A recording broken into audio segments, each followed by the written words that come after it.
that we want to talk about today, known as the Chilcotin War. Long before the arrival of Europeans, the Tsilhqot'in lived on and cared for their homelands. After the colony of British Columbia was established, Tsilhqot'in lands were declared open for access without notice or without effort at diplomacy. Many newcomers made their way into the interior. Some of those came into conflict with the Chilcotin, and some brought with them an even greater danger, and that was smallpox, which by some reliable historical accounts, there is indication was spread intentionally. Facing the risk of extinction and in response to a series of threats, the Tsilhqot'in convened a council to declare war. So I think the memory of our leaders in the Tsilhqotin War, it's embedded in many of us. I don't think we're able to imagine what exactly happened during those times. The hangings represented a shift in power because the Hudson's Bay Company acknowledged that the Tsilhqot'in were in power, and up till these hangings, everything changed. We went from smallpox, losing 80% of our people, to suffering all the effects of imposed reserves, the residential schools, and everything that's come after it. So I think the level of trust has been damaged with governments. So this is a chance in our history and in history for Canada, is that we acknowledge what happened, we go through the truth-telling of what happened in that event, and we start to acknowledge how is it that the land was acquired. It's a beautiful presentation, very informative, and it's based on actual facts. So I'm pleased to introduce you to Tom Swanky. Now, every trail that leads to the violence in Chilcotin territory and to the hanging of the Chilcotin chiefs and to all the reasons that we're here today go through the smallpox epidemics of 2 years before and the fear of new epidemics. On the last day before they were hanged, the chiefs told Reverend London Brown that they would not have killed settlers if the settlers had not killed their people first by sending smallpox in 1862, and then had threatened to kill more by sending it again in 1864.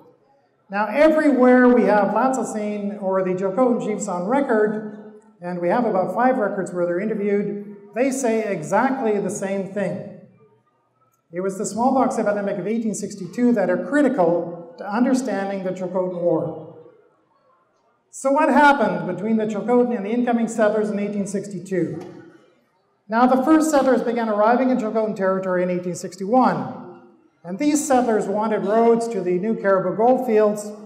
They visited Chilcotin communities, and they received some level of approval for 2 roads. One of them from BENTINCK Arm, which we now know as Bellacoola, and one of them from Butte Inlet. And these roads would have come to Fort Alexandria, and then the ultimate destiny of these roads was Quesnel.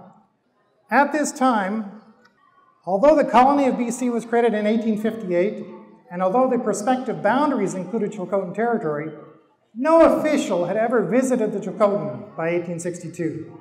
No one had come to make treaties or to discuss arrangements for sharing resources, nothing. So all the traditional systems necessarily remained the law of the land.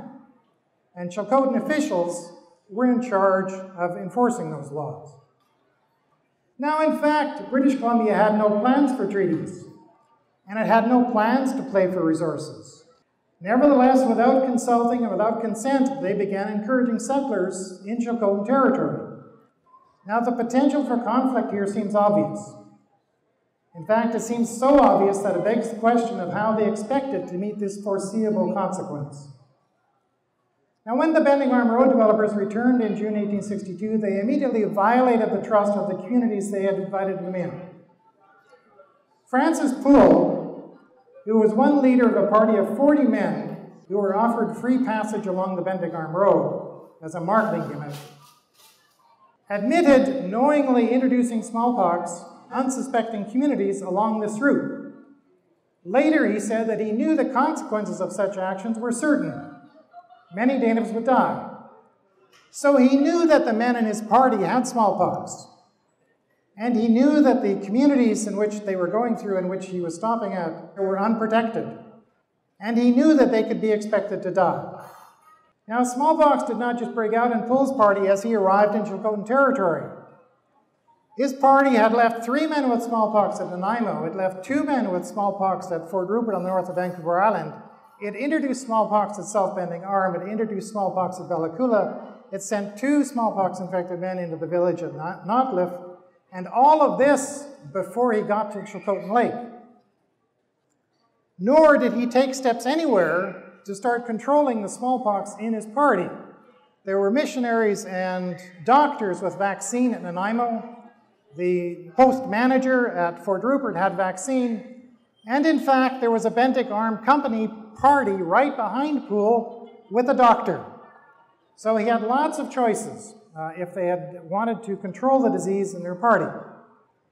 Now, even further, at each of the communities named by Poole, including the one at Chilcotin Lake, others associated with the BENTINCK armed company preempted the land. They staked the land either immediately before Poole arrived, or they staked the land while the people on the land were still dying. Now, sometimes we, and I hear this, I heard Chief Joe refer to it again, people talk about whether the Chilcotin are a nomadic people. If they were a nomadic people, why would you need to introduce smallpox? You just wait till they move on and then you get the land. But the early settlers knew that the Chilcotin were not nomadic. They were rooted to those spots, and so they needed to remove them from these places. Now, after these first epidemics in June of 1862, newspaper correspondents would later repeat as common knowledge that settlers at Bending Arm had prepared smallpox blankets and put them up as new to begin still more epidemics in October.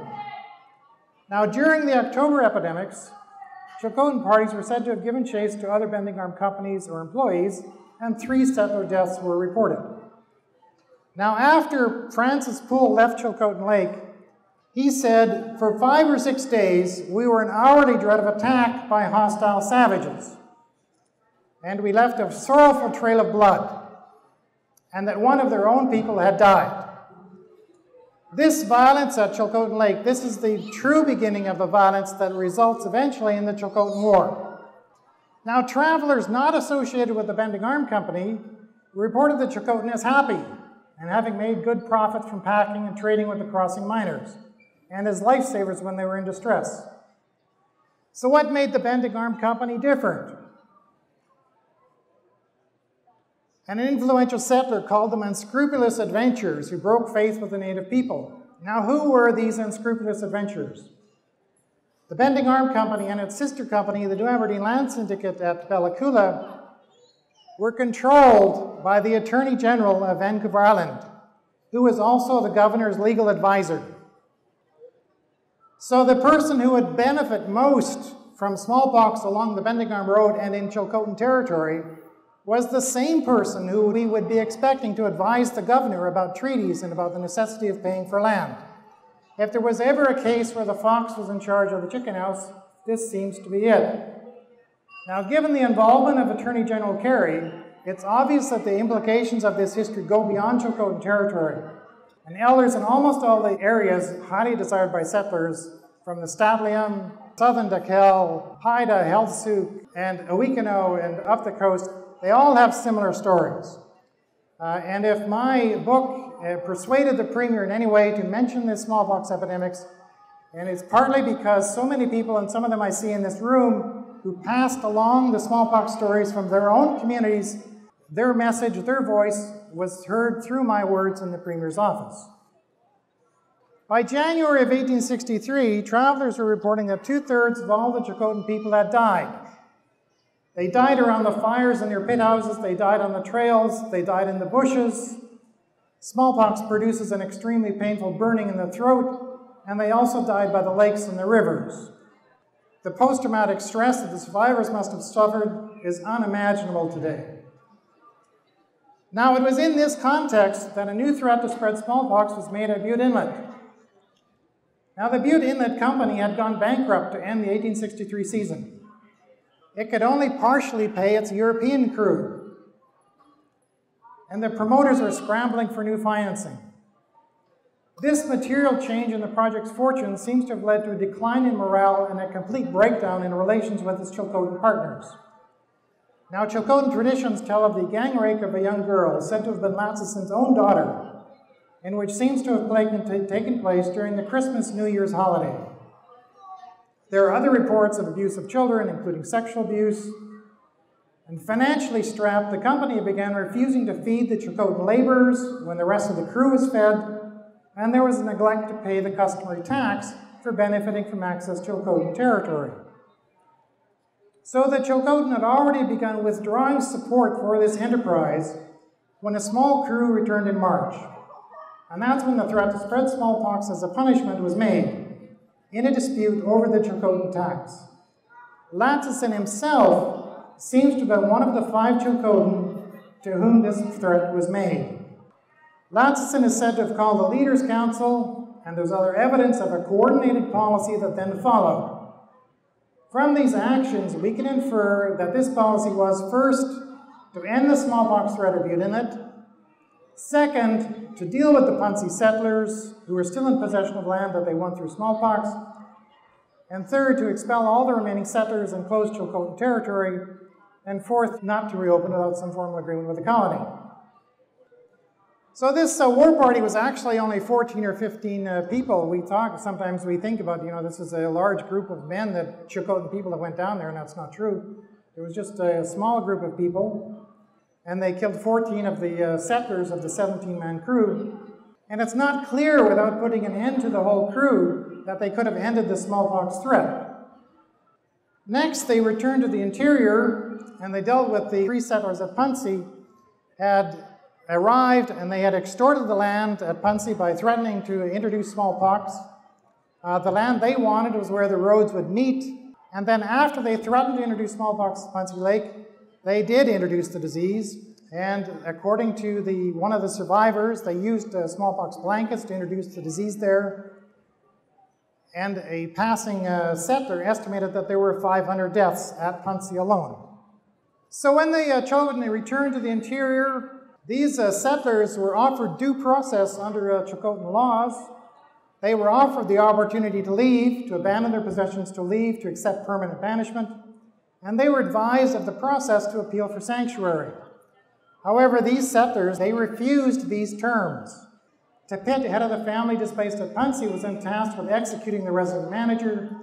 Lhatsassin and Ahan took charge of executing the other 2. They were intercepted with an incoming pack train at Tsilhqot'in on Nipple Lake, and in this action, 1 other settler died and 1 Chilcotin died. 5 settlers who were not connected to accusations of spreading smallpox were allowed to leave, suffering only minor injuries. The remaining settlers along the Bending Arm Road all left their properties for refuge in Bellacoola, and at that point, there was no settler activity anywhere in Chilcotin territory, and for that matter, not anywhere between Bellacoola and the Fraser River. So the Chilcotin here were dealing with a class of people who were known to them as completely lawless and capable of intentionally spreading smallpox while displacing Chilcotin communities and securing title and claim to land. This seems to have been the hidden policy of the Attorney General, George Carey, that he was recommending to the government.